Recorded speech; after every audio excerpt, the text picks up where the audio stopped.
Bonjour, messieurs. Que puis-je faire pour vous? Malheur à toi, juif! Ta présence ici n'est plus tolérée. Vous n'avez pas le droit! Au nom du calife, à moins que tu ne te convertisses à notre foi, nous t'ordonnons de quitter ce quartier. Nous te laissons d'ici demain pour te décider.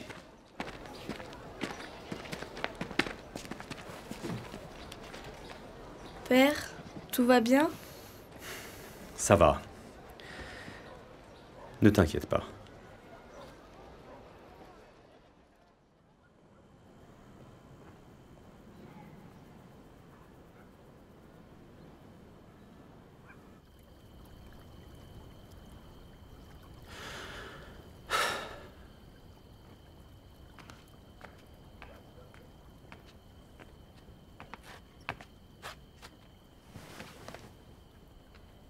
Père, à propos de tout à l'heure, Ce n'est rien, ma fille. Juste quelques tracas. c'est à cause de notre religion, c'est ça?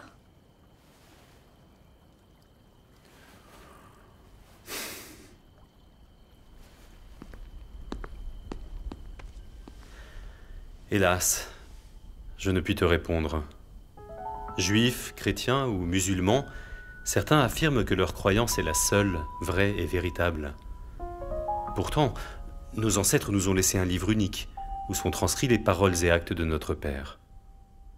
Je me demande même si l'Éternel n'a pas cessé de nous parler, tant ses courroux le blessent.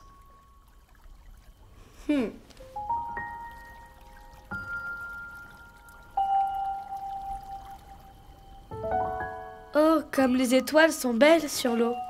Vous ne trouvez pas qu'elles ressemblent à des diamants? Ah! Tu m'as donné une idée.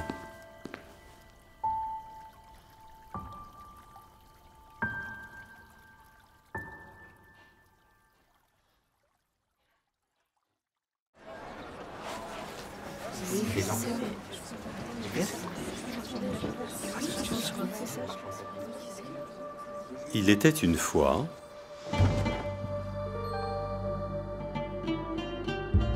un homme qui possédait un diamant d'une valeur inestimable.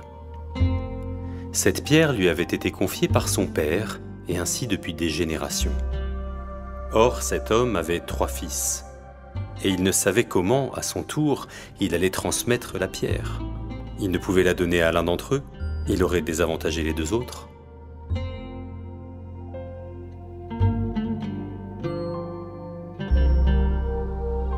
Il décida alors de créer 2 autres pierres remarquables, et tellement semblables les unes aux autres que plus rien désormais ne pouvait les distinguer.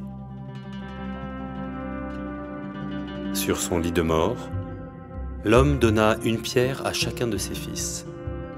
Depuis, on dit que les descendants de ces 3 frères chérissent comme il se doit l'héritage de leur père. Mais hélas, n'ont de cesse de prétendre et soutenir avec force et rage, et à qui veut l'entendre, que leur pierre est l'unique, valable et véritable.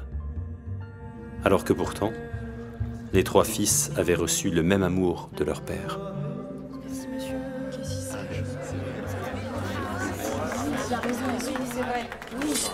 Mais non! Laissez-le tranquille!